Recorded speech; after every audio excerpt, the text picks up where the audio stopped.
Good afternoon and welcome to Worship Wednesday. My name is Randy Bennett. I am the Director of Worship here at Forest Grove Reformed Church. I've got Pastor Dan DeVries with me today. It is a beautiful day in Forest Grove. We had a few snowflakes, believe it or not, this Almost morning. gave me a heart attack seeing those out there. Right. And now the sun is shining, so it's a beautiful day. We're in a new series, if you haven't joined us yet. We're in this series called The Land Between. As a staff, we've been going through this book for almost 3 months now. We've been reading through this together as a staff and learning together. And we're looking at this time in the wilderness. You know, the main story that we're looking at here is when the Israelites leave Egypt, they leave this land of slavery, and they're on their way to the promised land, which should have taken a couple of weeks. And it ends up taking 40 years. And we're looking at the transition and what happens in this wilderness time, this land between. And this week, we're going back to Numbers chapter 11. And what are we going to hear about this week? Yeah, so we're picking up the story right after where we left off actually 2 weeks ago, where we've seen the Israelites complaining because they didn't have anything to eat besides manna. And so Moses has been listening to this, and he's also been eating the manna this whole 2 years up to this point. And he's sick and tired of manna too, but the people are just wailing and complaining, and God's not putting up with that complaining too well. So in that moment, though, we just see Moses laying out his heart, and he just prays to God with a lot of pain and a lot of hurt in that space. Being a leader of people when they're going through a difficult season, it's not a fun place to be in. Right. And so what we're going to be looking at a little bit is, how does Moses interact with God? Is it okay to be honest with God?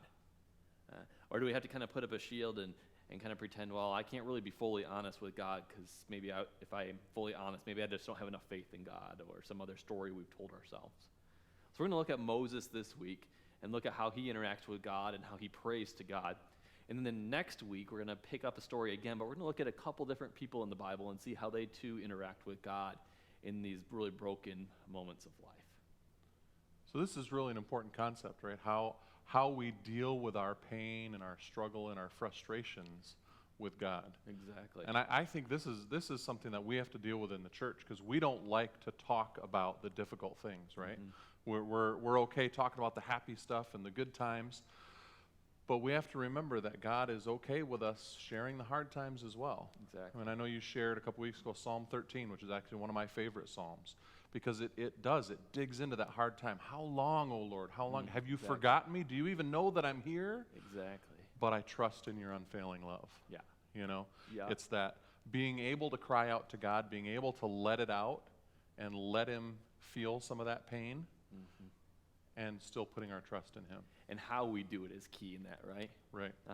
We're going to talk a little bit about it on Sunday, but you see the Israelites, they complain about God. Where Moses prays to God. Yeah. And that's a huge difference. Yeah. And we have to pay attention in our own lives. Are we complaining about God and what God's up to? Yeah.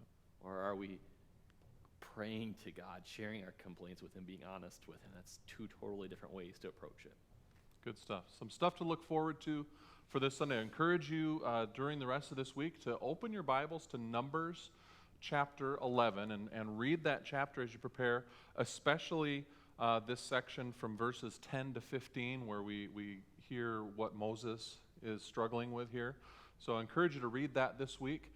We're back to one service. We've got one service at 9:30 a.m. on Sunday. If you can join us here, that's great. If you can't, we're going to have the service live streamed as well. You can join us on Facebook live or watch it after the fact. So we look forward to worshiping together on Sunday. And as always, if there's anything at all that you need, please feel free to reach out to myself or anyone else on staff, and we'll help out in any way that we can. Enjoy the rest of your week, and we'll see you on Sunday. Blessings. Bye now.